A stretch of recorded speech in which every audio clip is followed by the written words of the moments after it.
9-7. Welcome to Wall Street Unspun with your host, Peter Schiff. But it's a giant bubble in search of a pin, and it's going to find one. Are you confused with the ups and downs of the economy and what it means to you? Don't believe the propaganda, and that's what it is. When you're listening to an analyst on a lot of these popular financial shows, you're not getting investment advice. You're getting propaganda. Get ready to untangle the web of misinformation provided by the mainstream media. These firms are trying to sell you stocks. Their real clients, their banking clients, are trying to get rid of stocks. And now, here's your host of Wall Street Unspun, the president of Euro Pacific Capital and a licensed broker with a passion for truth. It's Wall Street Unspun with Peter Schiff. Hello, everybody. Thank you for listening to Wall Street Unspun. My name is John Downs. My name is Stephen Echeverria. In for Peter Schiff, who may make a guest appearance later on in the show. We're seeing if we can work that out, but in the meantime, we'll be your hosts on this New Year's Eve. I'd like to wish everybody a Happy New Year, and may it certainly be a prosperous one. I think everybody is ready to say goodbye to 2008. You know, I think we are. It was a transcendent year. We saw, not only during the course of the year, but since we did the show in October, a lot of big changes. And I did want to thank everybody for the positive response that me and John got. A lot of good feedback. We appreciate it. And Peter appreciated it. But, you know, looking back at the year, you know, Lehman Brothers, Bear Stearns, AIG, $8.5 trillion in bailouts. As far as our investments, you know, we see, you know, gold holding its own. You know, gold really, you know, did its job. It was up about 4% for the year. You know, in March we saw it hit 1,000. We were down around the 700s. And really, it's, you know, in the end, it's protected its value well. And, you know, over the course of 2009, you know, more of the same. It's a great hedge against inflation. Silver, it seems, is not quite seen as a currency right now. It ended the year down 25%. The mining stocks along the same lines. And if you guys are traders, if you guys know what the DXD is, the index of gold mining stocks, right now it's at its widest spread in about 10 years. It's come back recently, actually. I should say that in December it was at its widest spread with the GLD in about 10 years. In the last couple of weeks, we've seen the gold mining stocks do, you know, pretty well. John, you've done pretty well with those, right? No, absolutely. Absolutely. And, you know, speaking of gold mining stocks, I know a gentleman is calling in right now who has a lot of his portfolio in gold mining stocks because he feels so strongly about the potential. Let's see if we can get him on the line. Peter, are you there? Hey, John. How are you? Hey, Peter. What's going on? Hey, Steve. Well, thanks, guys, for doing the show today. You guys got a little earlier time zone out there. It's New Year's Eve. I'm in the East Coast. It's just after 8 o'clock. But I wanted to call in and just say Happy New Year to everybody who routinely calls in to listen to the show. Just one thing of note that I really wanted to comment on about the week, and that is this latest round of bailouts where the government is now sticking, I think, $6 billion into GMAC to bail out that company. Now, the reason that GMAC is bankrupt is because they made so many loans to people to buy cars that they shouldn't have made, because people were buying cars they couldn't afford with money they didn't have, and now the loans have all gone bad. And so what is the government doing? The government is giving them more money so they can make more loans that are ultimately going to go bad, and guess what? The government's got to put in even more money. And, in fact, what did GMAC announce today? 0% financing is back. Now, didn't they get into enough trouble with 0% financing? And what did they announce now that the government is giving them more money? They're lowering their standards. They're lowering the required credit score to get a loan. I mean, the whole thing is nonsense. People should not be buying cars with borrowed money. If you don't have enough money to pay for a car, you shouldn't be buying one and you can't afford it. The way people should buy cars is they should save up their money. And when they have enough money saved, they can take that money and buy a car. But it makes no sense to go into debt to buy a car.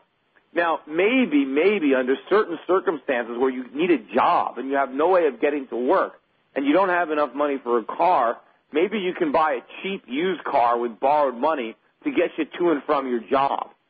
But beyond that, it makes no sense to borrow money to buy a luxury car or a sports car. These things should be purchased with money that you have. And one of the reasons our country is in so much trouble is because so many people borrowed money to buy cars. We're broke. The free market is trying to put an end to this but the government is interfering. The government wants Americans to buy more cars. I mean, this is lunacy. How can anybody look at the American economy and say the problem is there's not enough cars on the road? The problem is Americans don't own enough cars, so we need to subsidize purchases of new cars. I mean, this is ludicrous. Meanwhile, you got people in China who are loaning us the money to buy these cars, and they're still riding bicycles. Does it make any sense for someone on a bicycle in China to loan money to an American so he can buy another car? Right? This is all nonsense. But again, what the government is doing is perpetuating the problem. They are trying to reflate a busted bubble. They are preventing the market from correcting the imbalances in the U.S. economy, which are badly in need of a major, major correction. The fact that everything is falling apart shows that this phony economy cannot be sustained any longer. The bubble has simply gone so big that it can't possibly inflate anymore, and now it's burst. And the government is doing so much more damage to our economy trying to fix it than if they simply got out of the way. And again, because nobody wants to accept, well, what about if Americans stop buying cars? Well, isn't that bad for people who work in showrooms trying to sell cars? Sure it is. But, you know, it's not necessarily bad for the car company.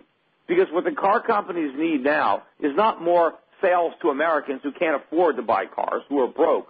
What we need is to allow our car companies to restructure so that they can make cars so that we can export them. That's what we need to do. We don't need to buy any more cars. We bought too many cars. We're underwater with car loans. We need to make cars and sell them to the people in China who are riding bicycles. And we need to start earning back some of this money so we can pay off our debts and get out of this gigantic hole. But this is just more of the same, more of this nonsense. Anyway, I'm sure it's going to continue next year. Looking at what's happened in the markets, again, you know, this week we saw some more big moves up in a lot of the stocks that we have. Today alone, there are a number of the stocks that we own, again, that were up 10 to 20% on the last day of the year. Gold was strong. The gold stocks were particularly strong. I think this is setting up. My guess is going to be that 2009, even though it's going to be a horrific year for the U.S. economy, I think it could be a very good year for foreign stocks, for foreign currencies, for commodities. We certainly washed out a lot of highly leveraged speculators who were in these stocks. You know, again, a lot of the people who had been ridiculing my investment strategy in 2003 and 2004 and 2005, you know, really jumped on the bandwagon heavy in 2007 and early in 2008. Obviously, all those guys have been flushed out. All the people who bought up foreign stocks and commodities on leverage are gone. They're broke now. They're out of the market.